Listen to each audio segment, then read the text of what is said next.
Nothing like a glass-shattering moment. Throughout professional wrestling's history, there are a ton of these, right? You got Stone Cold Steve Austin's entrance theme. You got Shawn Michaels throwing Marty Jannetty through the barbershop glass window. You got Kurt Angle throwing Shane McMahon through the King of the Ring Titantron ramp that was made of glass. He did that like 3 times before it finally broke.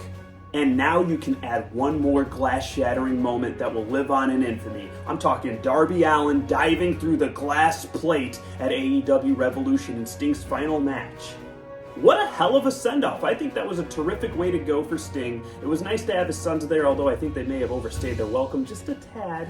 But I salute not only Darby Allin, but Tony Khan and AEW brass, because they said, who gives a about fan safety? We have a last match for Sting going on here. If you get a little glass on your eye, that's the price you pay for witnessing history in the front row. Sting got to go out with his sword in his hand. He didn't go out on his back, and I love that. And then we got that epic moment of Sting passing said sword onto Darby Allin, and that was a beautiful moment. Because of that moment, we're going to see Sting's legacy continue to live on for months, because that's probably all Darby Allin has left in his career at the rate he's going. I'm kidding, I jest. I love Darby Allin, and I'm going to continue to love Darby Allin, and I'm going to continue to love Sting through Darby Allin. Kazuchika Okada, the Rainmaker himself, has debuted on AEW television. And you know, all I want in life, really, the essence of my soul, is for somebody to hold me the way Kazuchika Okada held Eddie Kingston so tightly, so tenderly, so long before delivering that crushing Rainmaker. Seriously, what was up with that? In doing so, in delivering that Rainmaker to Eddie Kingston, Kazuchika Okada aligns himself with the evil EVPs and is now a part of the Elite. Hey, I'm all for it, baby. We've seen Okada have some legendary bouts in the past with guys like Omega, and now we're going to get to see them again with Kazuchika Okada kind of on the flip side. And I think this adds an interesting layer to his character. You got the Bucks with him, who I guess are going to be his talking piece, and that's going to be kind of hit or miss because the Bucks can't even really be talking pieces for themselves most of the time. But between the Ospreay and the Okada hires now, I think we should give AEW the benefit of the doubt. They're making big moves, baby, and I am all here for it. If you're not going to be the biggest entertainment spectacle that WWE is, you can damn sure put on the best wrestling matches with the caliber of superstars that you've now acquired. And now let's get into just a few quick hits for WWE this week. Rhea Ripley hit Iyo Sky with the "Stay Out of My Territory" on Monday Night Raw, and that was awesome. Seeing both of the champions together like that really puts into perspective just how big of a behemoth Rhea Ripley is. For real, seeing the two of those together, such a discrepancy in size, makes me think we need to start implementing a weight class to these different world title divisions.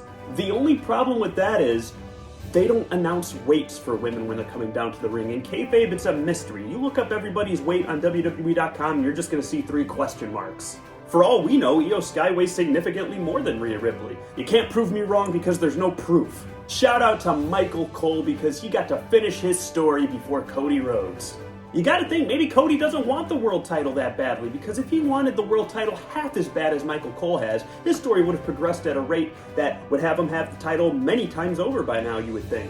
I don't know what kind of deal that Michael Cole made with Valhalla. I don't know if he's sworn his soul over to the Viking Raiders and he's going to be serving them for all of eternity now behind the scenes. We don't know. All I know is the man made it happen, okay? And for that, I gotta commend him.